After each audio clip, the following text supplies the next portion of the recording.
सफर करते समय कभी भी अजनबियों से फोटो न खिंचवाए क्योंकि अगली फोटो आपकी मृत्यु का कारण बन सकती है। अजनबी कैमरामैन ने कहा कि वे पहले थोड़ा बाईं ओर जाएं और फिर कहा थोड़ा और बाईं ओर जाएं। कॉलेज छात्रों को खुशी हुई कि उन्हें सही कैमरामैन मिल गया है, लेकिन अगले ही पल उसने एक आवाज सुनी। लड़की को लगा कि उसने फोटो ले ली है, लेकिन गंजे आदमी ने तुरंत उनसे कहा कि वे हिले नहीं क्योंकि उसने अभी शटर बटन दबाया ही नहीं है। फिर ये आवाज क्या थी? शियाओपांग वहीं जम गया। उसने अपना सिर नीचे किया और उसे एहसास हुआ कि उसने एक बारूदी सुरंग यानी लैंड माइन पर पैर रख दिया है। वे तीनों डर गए। वे सब उस गंजे आदमी की ओर देखने लगे। उनसे कहा कि वे चिंता न करें और फिर मदद लेने के लिए पहाड़ से नीचे जाने के बहाने चला गया, लेकिन वह पहाड़ से नीचे नहीं उतरा। वह घूमकर एक ऊंची जगह पर चढ़ गया। फिर उसने पहले से तैयार की गई दूरबीन उठाई और कुछ ही दूर पर होने वाले शो को देखने लगा। बहुत देर तक इंतजार करने के बाद भी उन्हें कोई बचाव नहीं मिला। लड़की इतनी बेचैन थी कि वह रोने वाली थी, लेकिन तभी उनका साथी हंस पड़ा। वह कब से दुखी होने का दिखावा कर रहा था। उनका साथी जंगल में चला गया, एक फावड़ा निकाला और फिर उसे जमीन में गाड़ दिया, जिससे सभी आश्चर्यचकित हो गए। पता चला कि उसने ही बारूदी सुरंग बिछाई थी, क्योंकि उसे हमेशा से ही उस लड़की पर क्रश था। लेकिन लड़की को सिर्फ गोरे और गोल मटोल लड़के ही पसंद थे। लड़की का दिल जीतने के लिए उसने गंजे आदमी के साथ मिलकर यह गलत आइडिया निकाला था। अपने साथी की साजिश सफल होते देख शियाओपांग ने अचानक कहा कि उसकी बारूदी सुरंग नकली है। अगर यह असली होती तो तुम उसके इतने करीब आने की हिम्मत नहीं करते। उसके साथी ने स्वीकार किया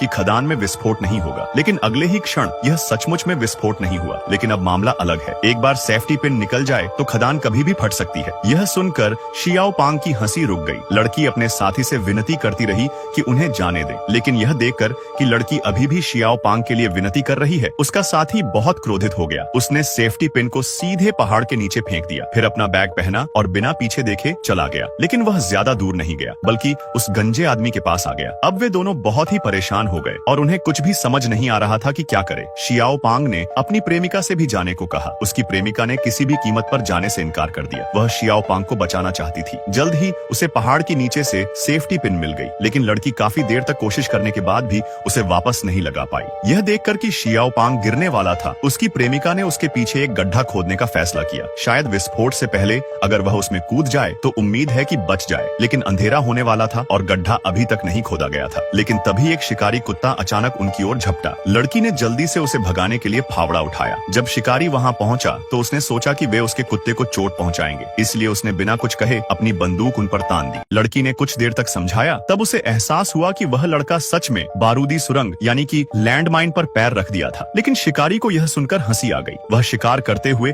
अनगिनत बार इस रास्ते से गुजरा था। अगर वहां बारूदी सुरंगें होती तो वह कब का मारा गया होता। उसे विश्वास नहीं हुआ, यह जानने के लिए कि वे झूठ बोल रहे हैं या नहीं। शिकारी ने अचानक शियाओपांग पर पत्थर फेंका, लेकिन वह बिल्कुल भी नहीं हिला। शिकारी ने उनकी बातों पर विश्वास कर लिया और अपने पिछले व्यवहार के लिए माफी मांगता रहा। जब दोनों ने सोचा कि अब उन्हें बचा लिया जाएगा, तो शिकारी ने न केवल मदद करने का इरादा खो दिया, बल्कि उसके हाव भाव अचानक बदल गए और उसने कामुक तरीके से लड़की की ओर अपने गंदे हाथ बढ़ा दिए। लड़का अपनी गर्लफ्रेंड को एक बूढ़े आदमी द्वारा परेशान होता देख वह चाह के भी कुछ नहीं कर सकता था। शिकारी चाचा के इतने बेईमान होने का कारण यह था कि उस युवक का पैर एक बारूदी सुरंग पर पड़ गया था और यदि वह जरा सा भी हिलता तो उसके टुकड़े टुकड़े हो जाते। अपनी प्रेमिका को फिर से अपमानित होने से बचाने के लिए युवक ने अपने पास मौजूद सारे पैसे और कार्ड निकाले और उसे लड़की को कुछ न करने के बदले में देने को कहा। लेकिन शिकारी को इस थोड़े से पैसे की बिल्कुल भी परवाह नहीं थी और उसने उसे जमीन पर फेंक दिया। फिर वह कामुक आंखों से लड़की की ओर बढ़ा और उसका अंडरवियर उतारना चाहता था, लेकिन युवक अब इसे बर्दाश्त नहीं कर सका और गाली देने लगा। यह सुनकर शिकारी क्रोधित होकर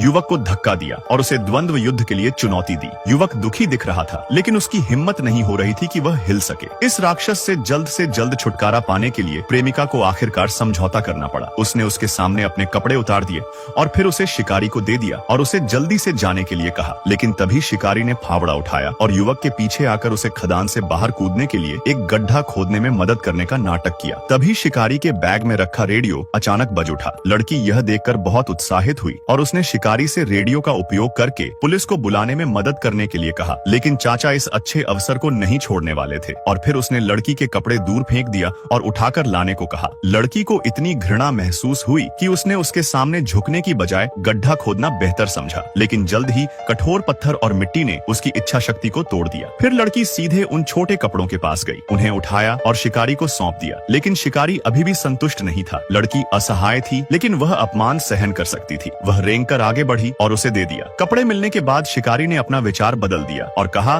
कि कुत्ते की तरह उसे वापस उठा के लाओ। लड़की ने कुत्ते की तरह कपड़े वापस ले आई। फिर उसे वॉकी टॉकी सफलतापूर्वक मिल गई तो उसने पाया कि दूसरी तरफ मौजूद व्यक्ति अंग्रेजी नहीं समझ सकता था। उसने शिकारी से अनुवाद में मदद मांगी और इस बार शिकारी ने हाँ बोला, लेकिन एक शर्त पर, और उसका शर्त था कि उसके एक अनुवाद पर लड़की अपना एक कपड़ा उतार दे। जब आदमी ने देखा कि लड़की अब और कपड़े उतारने के लिए तैयार नहीं है तो उसने अपना असली चेहरा दिखाया और बंदूक के बल पर उसके साथ जबरदस्ती करने लगा। अपनी प्रेमिका की रक्षा के लिए युवक ने, जिसका पैर लैंडमाइन पर था, अगर वह हिला तो उसके चीथड़े उड़ जाते। शिकारी का ध्यान भटकाने के लिए पीछे से जोर से गाली दी और फिर जल्दी से अपनी प्रेमिका को तेजी से भागने के लिए कहा। यह देखकर शिकारी ने जल्दी से उसका पीछा किया, लेकिन वह इतनी जल्दी में भागा कि वह भूल गया कि बंदूक अभी भी वहीं है। युवक ने सेफ्टी पिन का उपयोग कर बंदूक अपने हाथ में ले ली, लेकिन जब वह पलटा तो उसने देखा कि वह शिकारी उसकी प्रेमिका को धमकाते हुए वापस ला रहा है। बंदूक की नाल का सामना करते हुए शिकारी को जरा भी घबराहट नहीं हुई, क्योंकि उसे पता था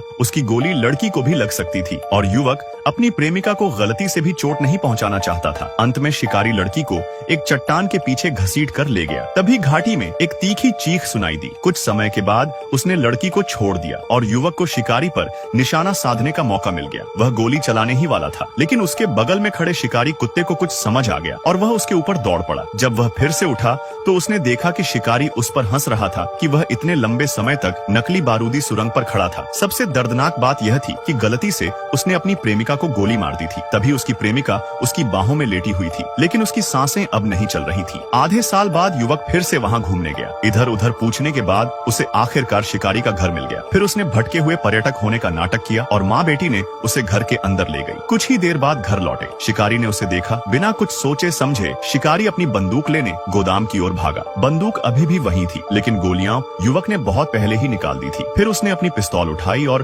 उसके दोनों टांगों पर गोली मार दी और माँ बेटी से शिकारी को घर के अंदर लाने में मदद करने को कहा। शिकारी को पता था कि आगे उसे क्या बोलना है। उसने तुरंत बताया कि उसने उस दिन बहुत अधिक शराब पी ली थी, इसलिए उसकी प्रेमिका के साथ गलत काम कर दिया था। युवक ने यह सुना। फिर उसने पीछे से शराब की बोतल ली और एक बड़ा घूंट लिया। अब यह बराबर हो गया। यह कहते हुए उसने शिकारी की बेटी को भी अपनी ओर खींच लिया और वैसा ही किया जैसे शिकारी ने उसकी प्रेमिका के साथ किया था। युवक ने पहले लड़की को कपड़े उतारने के लिए बंदूक का इस्तेमाल किया और युवक ने लापरवाही से कपड़े उतार फेंके। फिर उसने लड़की को कुत्ते की तरह उसके पास लाने का आदेश दिया। शिकारी ने अपनी बेटी को जमीन पर पड़ा देखा और कुछ नहीं कर सका। तभी उसे एहसास हुआ कि उस समय लड़का कितना दर्द में रहा होगा, लेकिन अब पछताने के लिए बहुत देर हो चुकी थी। शिकारी को अपमानित करने के लिए उसने लड़की के नीचे के कपड़े शिकारी के मुंह में ठूंस दिए और फिर उसकी बेटी को आधे साल पहले हुई घटना बताई, जिससे उन्हें पता चल गया कि उसका पिता वास्तव में मानव रूप में एक जानवर था। और फिर वीडियो लाइक करने पर पार्ट 4 मिल जाएगा।